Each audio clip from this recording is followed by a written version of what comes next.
मैं कमलजीत कौर आप सभी का DSCJ टेली क्लासेस में स्वागत करती हूँ। तो आज के वीडियो में हम पढ़ेंगे क्लास 10th ज्योग्राफी का chapter number 7 lifelines of national economy. ये इसका सेकेंड पार्ट है। फर्स्ट पार्ट हम ऑलरेडी डिस्कस कर चुके हैं, तो आज हम इसका सेकेंड पार्ट करेंगे। J&K Board of School Education की prescribe book contemporary India part 2 का लेसन नंबर 7 है लाइफलाइंस ऑफ नेशनल इकोनॉमी। इस लेसन को पढ़ने के बाद बच्चों आप लोगों को वाटरवेज के बारे में पता चलेगा कि इनलैंड वाटरवेज इंडिया में कौन कौन से हैं, नेशनल वाटरवेज कौन कौन से हैं, उनके बारे में आपको काफ़ी ज़्यादा जानकारी हासिल होगी। फिर उसके बाद मेजर सी पोर्ट्स क्या है इंडिया में। देन अगला टॉपिक हमारा होगा एयरवेज, और जो एयर सर्विसेज हमें प्रोवाइड की गई हैं उनके बारे में आपको पता चलेगा। फिर उसके बाद अगला टॉपिक है व्हाट इज कम्युनिकेशन, कम्युनिकेशन क्या है। फिर आपको वेरियस टेलीकॉम नेटवर्क्स के बारे में कुछ बताया जाएगा, और इसके अलावा हम डिस्कस करेंगे इंटरनेशनल ट्रेड के बारे में।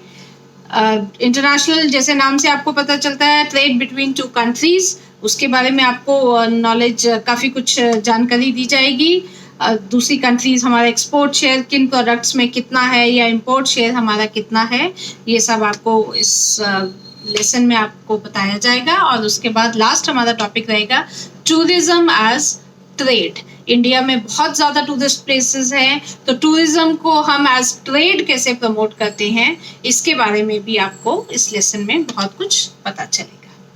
पिछली लेसन में आपको मैंने दो means of transport which are used on land, which are available on land, उनके बारे में हमने डिस्कस किया, रोडवेज, रेलवेज एंड पाइपलाइंस। अब हम बात करते हैं वाटरवेज की। तो वाटरवेज जैसे नाम से पता चलता है that which is used in water, तो उसके कुछ फीचर्स हैं, वो मैं आपको बताती हूँ। कि एक फीचर तो ये है कि वाटरवेज जो है बहुत पुराने टाइम से ये चलता आ रहा है। समुद्र का यूज़ किया जाता था, एक कंट्री से दूसरी कंट्री में जाने के लिए रिवर्स का यूज़ किया जाता था, तो बहुत ही पुराने टाइम से आने जाने के लिए वाटरवेज का यूज़ किया जाता है। Next is the waterways is the cheapest mode of transportation. बड़ा सा शिप हो, उसमें फ्यूल डाला और उसमें बहुत सा सामान जो है एक जगह से दूसरी जगह इजीली ले जाया जा सकता है। बहुत ही चीपेस्ट मोड ऑफ ट्रांसपोर्टेशन है वाटरवेज। फिर इसका एक और फीचर है कि it is fuel efficient and environment friendly. इसका कोई नुकसान नहीं होता, कोई धुआं नहीं उठता, कोई एनवायरनमेंट पोल्यूशन नहीं होता। फिर it is suitable for carrying heavy and bulky goods. आप इवन एनिमल्स तक को उनका मतलब आप ट्रांसपोर्टेशन जो है एनिमल्स का भी कर सकते हैं एक जगह से दूसरी जगह तक। तो वाटरवेज से even elephants can be transported from one place to another. तो आपने ये भी पढ़ा होगा कि बड़े बड़े लॉग्स ऑफ वुड, जब बड़े बड़े पेड़ों को काटा जाता है, उनको एक जगह से दूसरी जगह ले जाना हो तो नदियों में उनको डाल दिया जाता है। उन्हें पता होता है कहाँ से डाला है और कहाँ पर उसको पकड़ना है, तो आगे वो नदियों के वहाँ से ऐसे उठा के ले जाना कितना कॉस्टली पड़ता है। लेकिन पानी के बहाव के साथ ही बड़े बड़े जो पेड़ होते हैं जिन्हें काट के आगे फर्दर यूज़ के लिए उन्हें काटा जाता है कि उन्हें आगे जाके यूज़ करेंगे, तो उन्हें एक जगह नदी में डाल दिया जाता है, तो नदी के पानी के बहाव के साथ वो दूसरी जगह पहुंच जाता है और वहां उसे कलेक्ट कर लिया जाता है। तो ये एक बहुत ही चीपेस्ट मोड ऑफ ट्रांसपोर्टेशन है। अब बात करते हैं कुछ इनलैंड वाटरवेज की जो इंडिया में मौजूद हैं। तो there are 5 important waterways in India: NW1, NW2, NW3, NW4 and NW5। तो सबसे पहले बात करते हैं नेशनल वाटरवे 1 की। ये इलाहाबाद, जिसको हम प्रयागराज बोलते हैं, उसको कनेक्ट करता है हल्दिया से। तो प्रयागराज यूपी में है और हल्दिया जो है गुजरात में है। इन दोनों को ये कनेक्ट करता है NW1, और इसकी जो लंबाई है, इसकी लेंथ है 1620 किलोमीटर्स।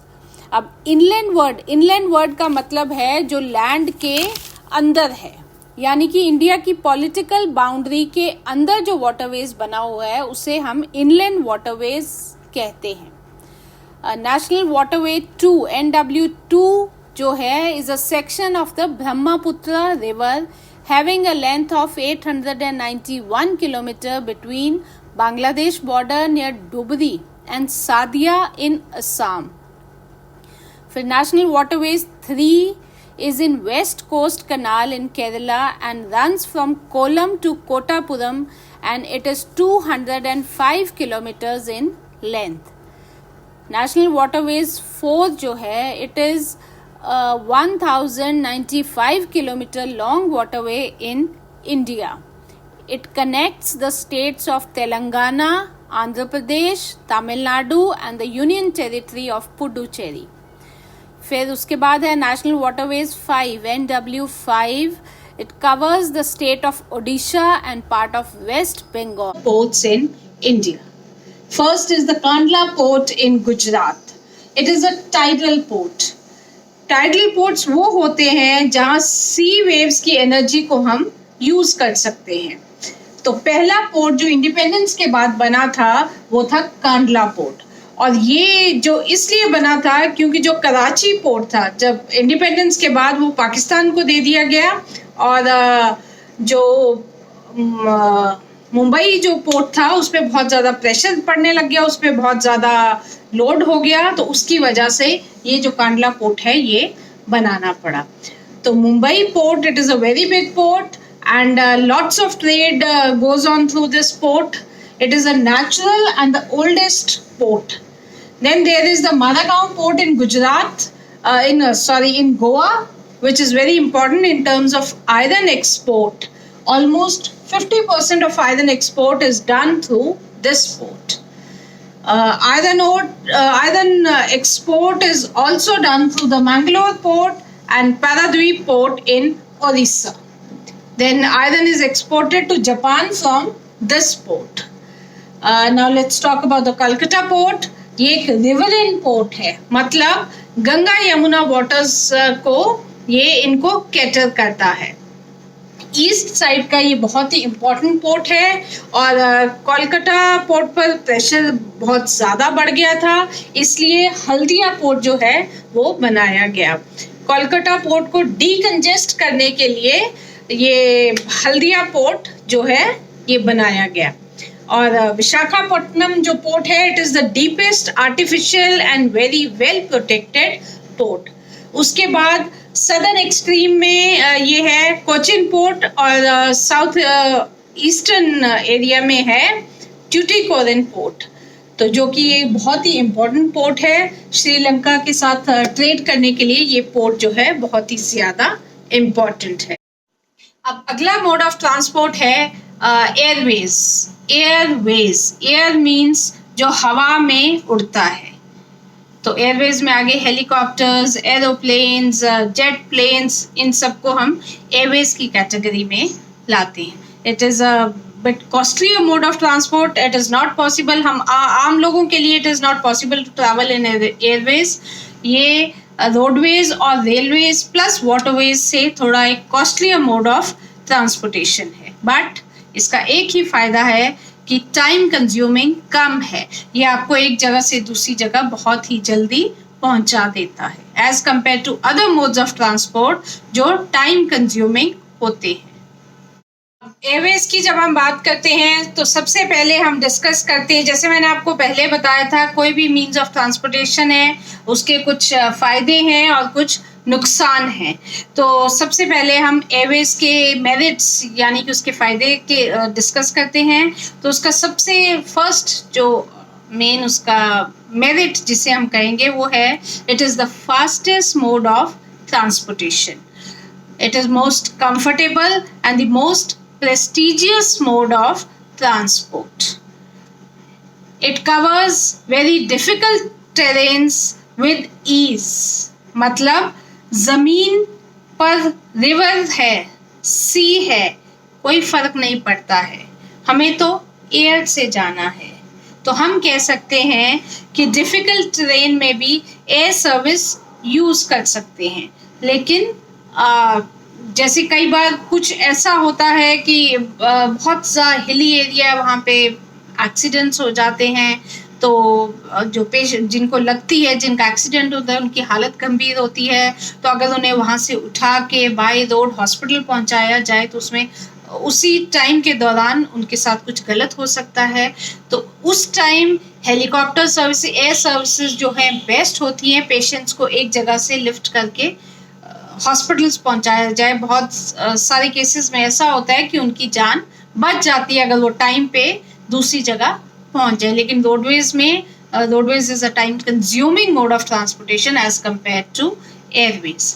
फिर उसके बाद हम बात करें, अगर उसके डीमेरिट्स की बात करें कि बहुत कॉस्टली है, जैसे मैंने आपको पहले बताया, तो एयर ट्रैवल जो है it is not pocket friendly, आम आदमी की पहुंच के वो बाहर है।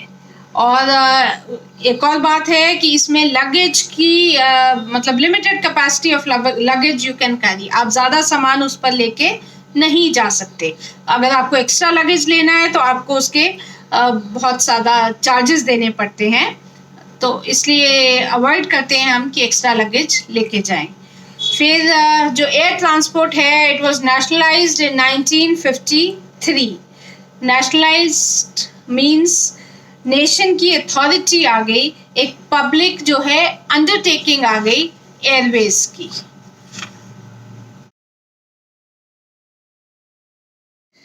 अब जो हमारी एयर सर्विसेज हैं, इनको हमने दो पार्ट्स में डिवाइड किया है, एक है डोमेस्टिक सर्विसेज, एक है इंटरनेशनल सर्विसेज।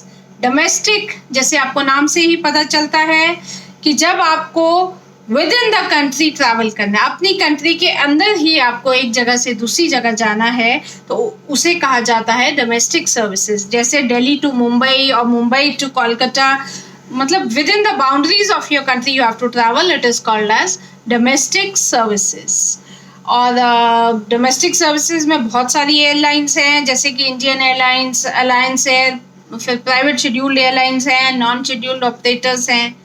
और जब आपको इंडिया से अब्रॉड ट्रैवल करना है, दूसरी कंट्री में ट्रैवल करना है, जैसे दुबई जाना है, कनाडा जाना है, यूके जाना है, अमेरिका जाना है, तब हमें इंटरनेशनल सर्विसेज को यूज़ करना पड़ता है। तो इसमें एयर इंडिया का बहुत नाम है और इसके अलावा और भी बहुत सारी इंटरनेशनल सर्विसेज हैं। एक और बात मैं एयरवेज के बारे में कुछ बताना चाहूँगी। ये जो पवन हंस हेलीकॉप्टर के बारे में है, ये आप देख सकते हैं। Pawan Hans helicopter limited, it provide services to ONGC यानी कि oil and natural gas corporations in its offshore operations to inaccessible areas. Inaccessible areas वो एरियाज जहाँ पर बाय रोड या बाय रेलवेज पहुंचा नहीं जा सकता, जो बहुत ही टफ टेरेन्स होते हैं और डिफिकल्ट टेरेन्स, जैसे नॉर्थ ईस्टर्न स्टेट्स के बहुत डिफिकल्ट टेरेन्स है, या interior parts of Jammu and Kashmir के जो टफ टेरेन्स हैं, हिमाचल प्रदेश, उत्तराखंड, जितने भी हिली एरियाज के टफ टेरेन्स हैं, वहाँ पे ये जो पवन हंस हेलीकॉप्टर सर्विसेज हैं वो अपनी सर्विसेज वहाँ पर प्रोवाइड करता है। अब एयरवेज के बारे में मैंने इतना कुछ बता दिया है, तो इसके बाद हम let us do something, find out the names of the countries which are connected by Air India. तो आपने उन कंट्रीज का नाम पता करना है which are connected by Air India. Now the next part of the chapter is communication, transport and communication. पिछले video में भी मैंने आपको बताया था, trade, transport and communication, they are interlinked with each other, they all are dependent on each other. Trade is not possible without a good network of transportation and communication. जब तक एक अच्छा ट्रांसपोर्टेशन और कम्युनिकेशन का network नहीं होगा, तब तक हमारा ट्रेड जो है सक्सेसफुल नहीं हो पाएगा, क्योंकि गुड्स की प्रोडक्शन हो रही है, उसको एक जगह से दूसरी जगह पहुंचाना वो ट्रांसपोर्टेशन का काम है।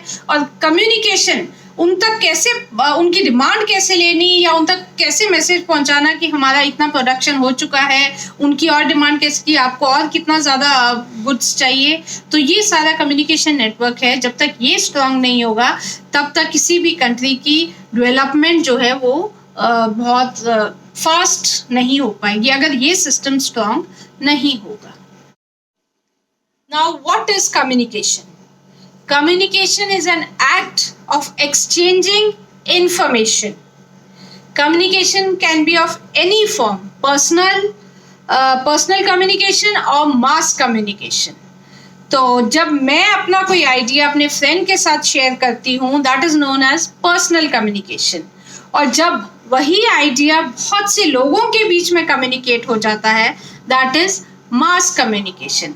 अब अगर ये लेसन मैं अपने एक स्टूडेंट को पढ़ाऊंगी, that is personal communication. But अब आप इतने सारे बच्चे ही मुझे देख रहे हैं, मुझे सुन रहे हैं, मेरे व्यूज सुन रहे हैं इस लेसन के बारे में, तो this is known as mass communication. मतलब I am communicating my ideas to so many people. Personal और मास कम्युनिकेशन के बाद short distance and long distance communication भी होता है. अगर डिस्टेंस कम है और आप कम्युनिकेट कर रहे हैं तो उसे शॉर्ट डिस्टेंस कम्युनिकेशन कहा जाता है. और अगर डिस्टेंस ज़्यादा है या आप ओवरसीज कंट्री से बाहर आप कॉल कर रहे हैं तो उसे लॉन्ग डिस्टेंस कम्युनिकेशन कहा जाता है. कम्युनिकेशन पार्ट ये जो है, इसमें 3 चीज़ें बहुत इंपॉर्टेंट हैं. Indian postal services, then telecom services in India, and the third one is mass communication. तो इनको हम डिस्कस करते हैं.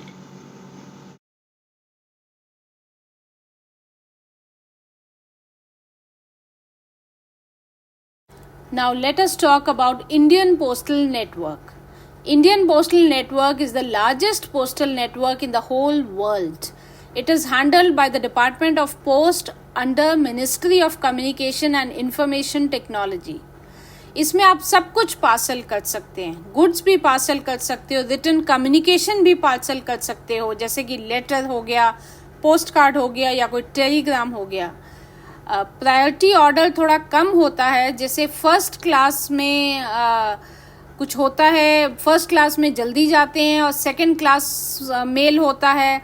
जैसे आपको कोई पोस्ट कार्ड, इनलैंड लेटर या एनवेलप्स भेजने हैं तो वो फर्स्ट क्लास प्रायोरिटी में आएंगे. और ये लैंड रूट भी ले सकते हैं और एयर रूट भी ले सकते हैं. लेकिन जो second class mail on the other hand is second in priority. Book packets हो गए, न्यूज़पेपर्स, पीरियोडिकल्स, अगर ये चीज़ें आपको भिजवानी है तो सेकंड क्लास मेल में आएंगी. सेकंड क्लास मेल या तो लैंड रूट लेगा या वाटर रूट लेगा, वो एयर रूट नहीं लेता है. Now the third important topic in communication is mass communication. Now what is mass communication? If I am transferring knowledge to a lot of people as on this platform, that is known as mass communication. जैसे मैं आप सबको, इतने सारे लोगों को ये chapter के बारे में बता रही हूँ, this is known as mass communication. It provides entertainment, creates awareness among people about national programs and policies. सारी इंफॉर्मेशन मिलती है मास कम्युनिकेशन से. और वो कहाँ से मिलती है? रेडियो से मिलती है, टेलीविजन से मिलती है, न्यूज़पेपर से, इंटरनेट से, मैगजीन से, बुक से और फिल्म से. इंडिया में अगर बात करें तो टेलीविजन या रेडियो में ऑल इंडिया रेडियो है, जिसे हम आकाशवाणी बोलते हैं. आजकल आप ऑल इंडिया रेडियो में हमारे ये DSCJ रेडियो क्लासेस भी सुन रहे होंगे. फिर उसके बाद टीवी में आप ये टेली क्लासेस जो आप देख रहे हैं, ये दूरदर्शन के चैनल्स हैं. और ऑल इंडिया रेडियो को हम आकाशवाणी भी बोलते हैं. इसके थ्रू बहुत सारे प्रोग्राम्स होते हैं, इंटरव्यूज़ होते हैं, आपको बहुत सारी इन्फॉर्मेशन दी जाती है. नेशनल, रीजनल और लोकल लैंग्वेजेस के बारे में आपको बताया जाता है. और इसके अलावा जो टीवी पर दूरदर्शन चैनल्स आते हैं, जिसे हम नेशनल चैनल भी बोलते हैं, जैसे ये आप DD ज्ञान दर्शन का ये आप चैनल देख रहे हैं, तो इन सब से हमें नॉलेज भी मिलती है, एंटरटेनमेंट भी मिलता है और बहुत सारी इन्फॉर्मेशन भी मिलती है. हमें डेली न्यूज़ के बारे में भी पता चलता है. तो इसके अलावा और भी टीवी पे बहुत सारे आजकल चैनल्स आ रहे हैं, न्यूज़ चैनल्स इतने सारे हैं, कुछ प्राइवेट ओन चैनल्स भी हैं, कुछ गवर्नमेंट के चैनल्स भी हैं. तो ये सारा हमारा इंडिया का टेलीविज़न एंड रेडियो नेटवर्क है, जिससे हमें इतनी सारी नॉलेज, इन्फॉर्मेशन, प्लस उसके अलावा ये जो आपको लेक्चर्स दिए जा रहे हैं, ये आपको जो सिलेबस पढ़ाया जा रहा है दूरदर्शन क्लासेस के द्वारा, ये सब आपको टीवी और रेडियो से मिलता है. इसके बाद आते हैं न्यूज़पेपर्स, पीरियोडिकल्स और मैगजीन्स। तो हमारी कंट्री में बहुत सारी लैंग्वेजेस हैं और यहाँ जो है 100 से भी ज़्यादा न्यूज़पेपर्स पब्लिश होते हैं डेली। कुछ डेली भी हैं, कुछ वीकली भी हैं। डिफरेंट डिफरेंट लैंग्वेजेस में ये न्यूज़पेपर्स पब्लिश होते हैं, मैगजीन्स पब्लिश होती हैं और इनकी रीडरशिप जो है ये इतनी बड़ी है कि सबसे ज़्यादा डिफरेंट लैंग्वेजेस में इंडिया में न्यूज़पेपर्स पब्लिश किए जाते हैं। मतलब इंडिया में डिफरेंट लैंग्वेजेस में सबसे ज़्यादा न्यूज़पेपर्स जो हैं पब्लिश होते हैं। अब अगर हम फिल्म्स की बात करें तो India is the largest producer of feature films, क्योंकि हमारे यहाँ Bollywood, Bollywood, Tollywood, regional films, national films, Hindi films, Bengali films, Punjabi films, Kannada films, हर लैंग्वेज में, बहुत सारी लैंग्वेज में फिल्म्स की प्रोडक्शन होती है और सब different varieties of films produce की जाती हैं। And we also have a central board of film certification जो कि हर फिल्म की उसको मार्केट में आने से पहले उसको सर्टिफाई करता है कि ये मूवी मार्केट में आने के लायक है या नहीं है और उसको उसकी रेटिंग की जाती है कि ये अंडर अडल्ट यूए है, फॉर अडल्ट है या फॉर चिल्ड्रन है। तो इसका मतलब है कि अंडर अडल्ट या फिर अडल्ट फिल्म्स पे लिखा होता है ए कि ये बच्चों के लिए नहीं है, अडल्ट्स के लिए है, और यूए है मींस अंडर अडल्ट, मतलब इसको बच्चे भी देख सकते हैं। तो ये जो central board of film certification है ये डिसाइड करता है कि किस फिल्म को किस एज ग्रुप के लिए ये फिल्म बनी है, उसी के अकॉर्डिंग उसको सर्टिफिकेशन देता है। तो बच्चों ये सब था अबाउट कम्युनिकेशन। तो एक और बात, India has the largest telecom network. India में सबसे बड़ा टेलीकॉम नेटवर्क जो है वो इंडिया का है। अब चलते हैं हमारे सेकेंड लास्ट टॉपिक की तरफ जिसका नाम है इंटरनेशनल ट्रेड। इंटरनेशनल नाम से ही आपको पता चलता होगा, ट्रेड बिटवीन टू कंट्रीज, दो राज्यों, दो कंट्रीज के बीच में जो ट्रेड है उसे कहा जाता है इंटरनेशनल ट्रेड। इसमें एक्सपोर्ट भी होता है और इसमें इंपोर्ट भी होता है। एक्सपोर्ट मतलब जब हम गुड्स को बाहर भेजते हैं, हमारे यहाँ जो एक्सेस प्रोडक्शन होती है, जिन गुड्स की डिमांड बाहर की कंट्री से हमारी कंट्री के में आती है, हम उनको प्रोड्यूस करके दूसरी कंट्रीज में भेजते हैं, उसे कहा जाता है एक्सपोर्ट। और इंपोर्ट का मतलब है कि हमें कुछ पर्टिकुलर प्रोडक्ट्स की शॉर्टेज है या हमारी कंट्री में उनकी कम प्रोडक्शन हो रही है या नहीं हो रही है, तो हम दूसरी कंट्री से उन गुड्स को अपनी कंट्री में मंगाते हैं, तो उसे कहा जाता है इंपोर्ट गुड्स। और जितने भी गुड्स आप एक्सपोर्ट करें या इंपोर्ट करें उन पे टैक्सेस लगते हैं, कुछ एक्स्ट्रा टैक्सेस उन पे लगते हैं, थोड़ा कॉस्टली पड़ता है इंपोर्ट या एक्सपोर्ट करना। Now exchange of goods among people within the states and countries is called as trade. Goods को जब एक्सचेंज किया जाता है लोगों के बीच में, स्टेट्स में या कंट्रीज में, तो उसे कहा जाता है ट्रेड। और अगर वही गुड्स डिफरेंट कंट्रीज में एक्सचेंज किए जाएं तो उसे कहा जाता है इंटरनेशनल ट्रेड। तो हम कह सकते हैं exchange of goods and services and people between two countries is known as international trade. दो देशों के बीच में गुड्स का व्यापार हो उसे कहा जाता है इंटरनेशनल ट्रेड। अब इसमें दो चीज़ें हो सकती हैं कि जैसे मैंने आपको बताया, अगर मैं कुछ दूसरी कंट्री से मंगवा रही हूँ तो उसे कहा जाता है इंपोर्ट, क्योंकि मैं उसे अपनी कंट्री में मंगवा रही हूँ। और अगर मैं अपनी कंट्री से कुछ बाहर भेज रही हूँ तो उसे कहा जाता है एक्सपोर्ट। एक्सपोर्ट यानी कि हमारी कंट्री से जब गुड्स बाहर जाते हैं उसे कहा जाता है एक्सपोर्ट, और जब दूसरी कंट्री से गुड्स अंदर आते हैं उसे कहा जाता है import. It is the difference between how much is exported and how much is imported. So obviously अगर मैं दूसरी कंट्री से ज़्यादा गुड्स इंपोर्ट कर रही हूँ तो या मंगवा रही हूँ, तो इसका मतलब है कि मेरी कंट्री जो है वो सेल्फ सफिशिएंट नहीं है। तो वो होगा नेगेटिव बैलेंस ऑफ ट्रेड या unfavourable balance of trade. On the other hand, अगर मैं ज़्यादा गुड्स भेज रही हूँ बाहर, ज़्यादा गुड्स एक्सपोर्ट कर रही हूँ दूसरी कंट्री में और इंपोर्ट कम कर रही हूँ, तो उसका मतलब है that is positive balance of trade. That means हमारी कंट्री सेल्फ सफिशिएंट है, हमारे पास सफिशिएंट गुड्स हैं, तभी हम उन्हें एक्सपोर्ट कर रहे हैं। तो दैट इज फेवरेबल और पॉजिटिव बैलेंस ऑफ ट्रेड। अब आपने इकोनॉमिक्स में पढ़ा होगा कि 1991 में LPG policy was introduced by, उस टाइम फाइनेंस मिनिस्टर थे मिस्टर मनमोहन सिंह, उन्होंने ये पॉलिसी इंट्रोड्यूस की थी, LPG policy. LPG, L for liberalisation, P for privatisation and G for globalisation. इस पॉलिसी को जब इंट्रोड्यूस किया गया उसके बाद से ट्रेड को बहुत ही बढ़ावा दिया गया और ट्रेड का जो पूरा फेज है वो चेंज हो गया। हमारी जो इंडियन गुड्स हैं वो ग्लोबल मार्केट में आनी शुरू हो गई। हमारा डिफरेंट कंट्रीज के साथ हमारा ट्रेड जो है स्टार्ट हो गया।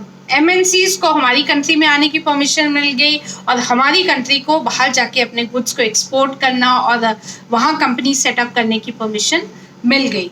तो इसमें आप देखेंगे कि जो इंफॉर्मेशन टेक्नोलॉजी है, मार्केट में गुड्स एंड सर्विसेज का उतना ज़्यादा इंटरनेशनल मार्केट में ट्रेंड नहीं है जितना इंफॉर्मेशन टेक्नोलॉजी में हमारी कंट्री ने जितना ज़्यादा होल्ड कर लिया है। India has become software giant at the international level और large amount of foreign exchange has been earned by India through the export of information technology. हमारी कंट्री, मतलब कहा जाता है कि इंडियंस आर वेरी इंटेलिजेंट, तो हमारी इंडिया में इतने ज़्यादा इंजीनियर्स हैं, तो इसलिए आईटी सेक्टर में हमारी कंट्री ने बहुत ही ज़्यादा जो मैक्सिमम अर्निंग्स हुई हैं वो आईटी सेक्टर्स में हुई हैं, क्योंकि आपको पता है हमारी कंट्री में बहुत ही ज़्यादा इंजीनियर्स हैं।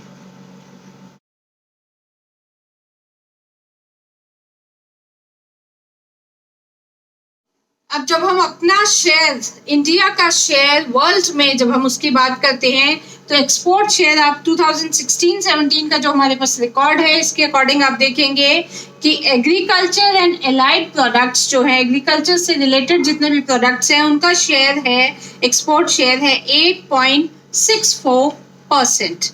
फिर उसके बाद जेम्स एंड ज्वेलरी का है 17.02%। Then engineering goods, chemicals and petroleum products, इनका शेयर है 12.06%। ये एक्सपोर्ट शेयर की डिटेल है।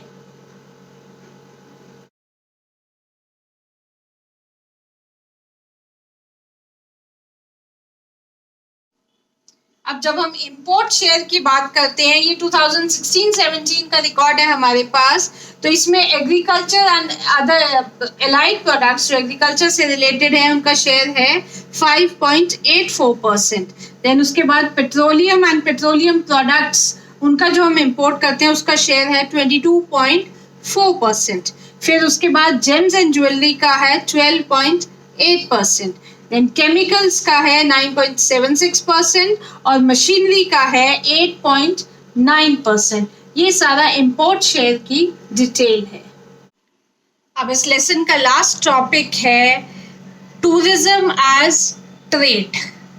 तो हमारी कंट्री में टूरिज्म जो है बहुत सदियों से चलता आ रहा है। एक होता है इंटरनल टूरिज्म, जैसे दिल्ली के लोग मनाली घूमने जा रहे हैं या कश्मीर घूमने जा रहे हैं, नॉर्थ के लोग जो हैं साउथ में घूमने जा रहे हैं, उसे कहा जाता है इंटरनल टूरिज्म।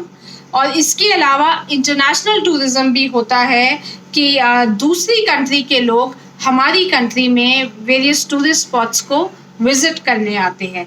तो ये जो इंटरनेशनल टूरिज्म है, it is a very important part of trade in India. Now, tourism in India has grown from past 3 decades. बहुत ज़्यादा ग्रोथ हुई है टूरिज़्म में, स्टेट टूरिज़्म भी और ओवरऑल इंडिया का भी जो टूरिज्म है उसमें बहुत ज़्यादा ग्रोथ हुई है. Foreign tourist arrival has increased. हर साल हम देखते हैं कि फॉरेन टूरिस्ट जो हैं बढ़ रहे हैं, वो कम नहीं हो रहे हैं. बहुत ही ज़्यादा पैसा आता है टूरिज्म से.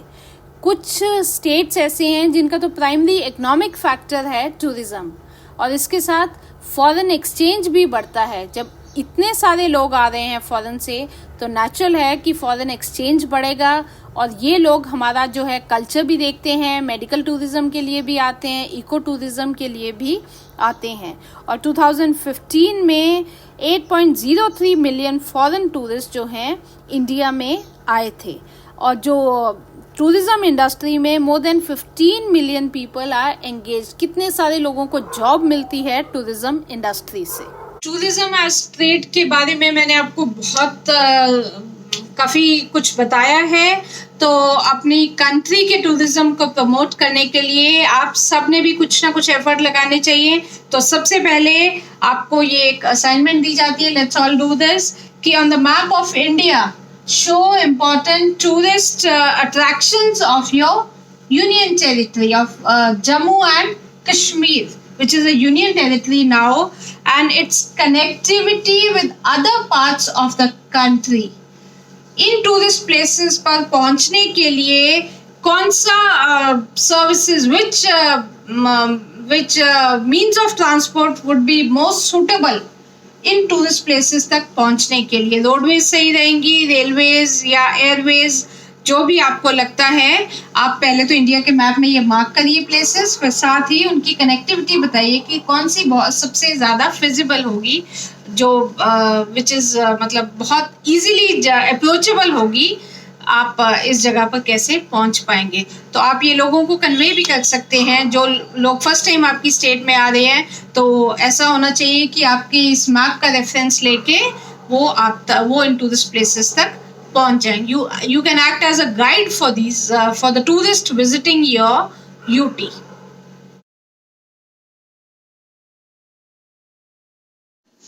This is the assignment for you. Question number 1 is, which term is used to describe trade between two or more countries? What is the significance of waterways? Which mode of transport reduces transshipment losses and delays? Which port is the deepest landlocked and well-protected port along the east coast? Why was Haldia port a seaport set up? Then what do you mean by digital India? What is mass communication? तो आपको इन सभी के answers मैंने आपको सबके questions ये सब समझाए हैं, तो आपको इनके आंसर्स इजीली मिल जाएंगे. तो बच्चे, इसके साथ ही हमारा ये लेसन खत्म होता है. मुझे पूरी उम्मीद है आपको ये लेसन अच्छे से समझ आया होगा. जितने भी मैंने असाइनमेंट्स दिए हैं, आप उन सब असाइनमेंट्स को करिए. तो और जितनी भी एक्टिविटीज़ हैं उनको भी करिए, बुक को रेफर करिए. तो all the best students for your future exams and all that. तो that's all. Have a nice day. Take care. Stay home. Stay safe. Thank you students.